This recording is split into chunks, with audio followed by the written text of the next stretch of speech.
God bless you on this scope. I want to talk for a few minutes about facing your giants with courage. Facing your giants with courage. God bless you, Sister Dana, and all of those watching via Periscope and some that are watching outside of Periscope via the web. God bless all of that I see coming on right now and those who will watch via replay. I got a day to start pretty soon, but I want to talk to you about facing your giants with courage. God bless you, Sister Sharita. Facing your giants with courage. Many of us have areas of intimidation in our life. We have some area of our life where we face intimidation to act. It makes us reticent to launch initiatives, to launch moves, to launch endeavors, because we have this thing that has become a giant in whatever area of our life. And one of the greatest giants that we've ever faced, that any has ever faced, is this giant called fear. Fear looms. Fear makes one reticent. Fear stagnates. Fear keeps one in a box. Fear keeps one from ever getting off the ground. But you got to face your giants with courage. When Goliath was challenging the armies of God, and no one else saw fit to challenge the giant, David asked, is there not a cause? Folks, is there not a cause in your life? Is there not a cause worth standing for? Is there not a cause worth rising to the occasion for? Look around your home. Look at your loved ones. Look at your mother who may live across town that's depending on you. Look at all that have invested in you. There is a cause. Look, folks, you got to face your giant, and face your giant with courage. Many times in many areas in our lives, the giants that we face are areas that we have neglected in our life. I heard Prophet Brian Carnes say that when the enemy first appeared in the book of Genesis, that he appeared as a snake. And then by the book of Revelation, he had become a dragon. And he said that someone's been feeding this enemy. Look, folks, it's the same way in our lives. Many of the problems that if we attacked them in their infancy, they never would have grown to a giant.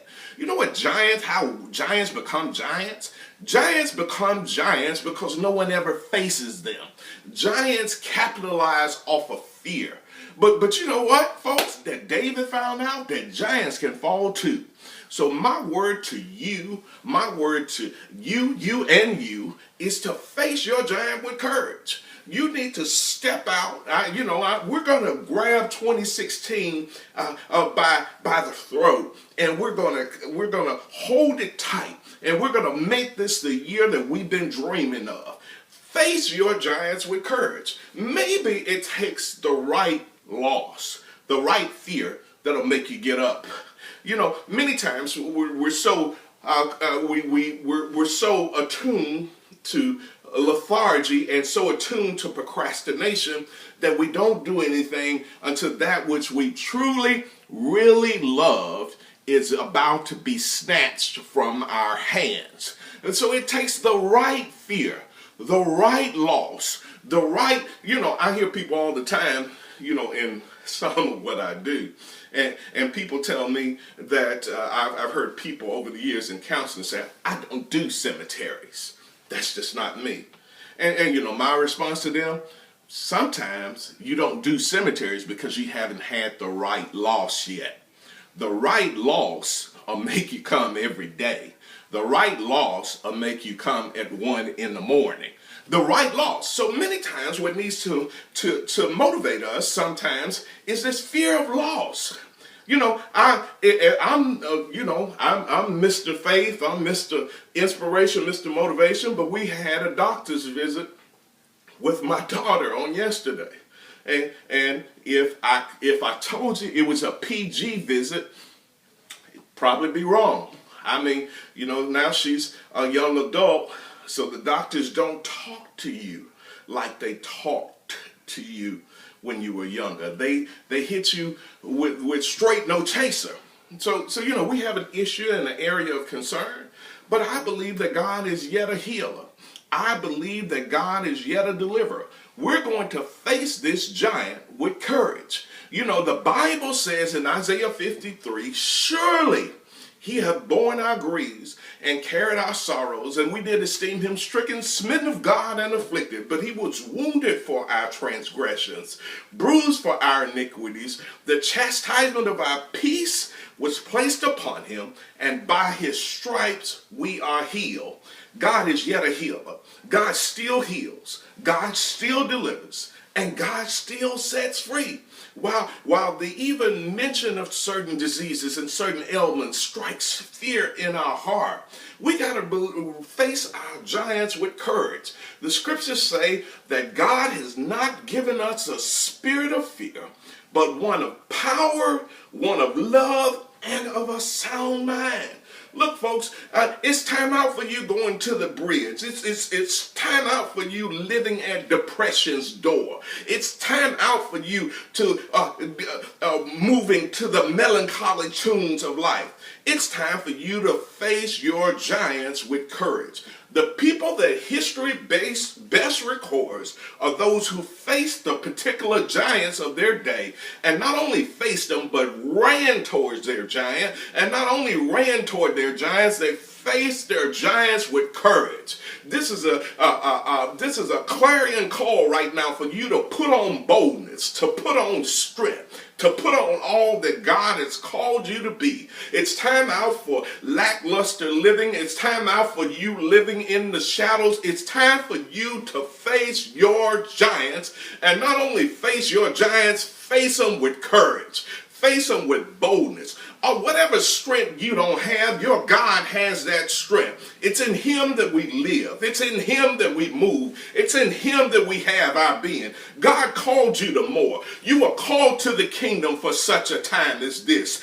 God wanted you to be the head and not the tail. Above only and never beneath. God created you above the beggarly elements of this world. You are the apple of God's eye. That God created you for more. He said that I am your light. That God is your light. That God is your salvation. Whom shall I fear? It says that the Lord is the strength of my life. Of whom shall I be afraid? If God is your strength, child of God, my brother and my sister, you can face your giant. And not only face your giant, face it with courage. You got to come on and put on strength. David, when he hit an incredible low in 1 Samuel chapter 30, the passage, I'm really stalling my day, but I feel this thing right now. 1 Samuel chapter 30, it said that David cried until he had no more power to weep. Have you been crying? Have you been languishing? Have you been at sorrow's door? Have you been at pity party's front porch?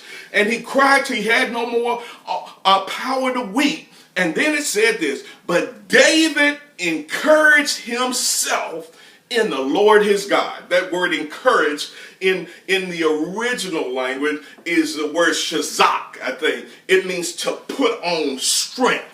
Look, David made himself strong in the Lord his God. And then David was able to face his giants. When now David, the people were talking about stoning him. David had incredible loss, and he had cried his eyes out, but David encouraged himself in the Lord his God. That's my word to you, my brother. That's my word to you, my sister. It's time to put on strength and face your giant. And face your giant with courage. You're comparing yourself, little me, to your big giant.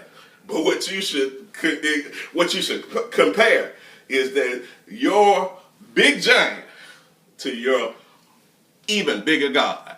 Look, folks, stop fighting in your own strength. You got a God that has your back, that has your front, that God that can order your steps, a God that can prepare a table before you in the presence of those who don't like you, can't stand you, and can't even speak peaceably about you. And God can throw a celebration right in their midst. Look, folks, God is calling you on today. 2015 is the year, 2016 rather, is the year that will separate from all others, because it's the year that you're going to face your giants. And not only face them, face your giants with courage. Put on strength. Face your giants. Maybe David encouraged himself in one of them. He said, who is the King of glory? Maybe he thought about that. He said, the Lord, strong and mighty. He said, the Lord, mighty in battle. Lord, how they increase that trouble me. Lord, many there be that rise up against me. It said, but thou, O Lord, art a shield to me, my glory and the lifter of my head. The Lord is my light and my salvation. Whom shall I fear? The Lord is the strength of my life. Of whom shall I be afraid? When the wicked, even mine enemies, came upon me to eat of my flesh, they stumble and fail. The war rise against me. Look, folks, God, you can face your giant with courage. For his anger endureth but for a moment, and in his favor is life. Weeping may endure for a night, but joy comes in the morning. Look, folks, you can face your giant and face your giant with courage. Fret not thyself because of evildoers, neither be thou envious of the workers of iniquities, for they shall soon be cut down. God is my refuge and my strength, a very present help in the time of trouble. Look, folks, you gotta, how about Psalm 61? You know, when David talked about when David was at the lowest of his lows, he said in a passage of scripture in Psalm 61, he talked about God. Look, folks, he talked about God being one that kept him when no other could keep him. A God that healed him when no other can heal them. He was at the lowest of the low, but God kept him. Read Psalm 61. You'll get so much peace out of Psalm 61. Look, folks, you can face your giant, and you can face him with courage. You don't have to run from him. You're not called to be a sad sack. God has not called you to retreat. Today is the day that you not only face your giant, but you'll face it with courage. God bless you.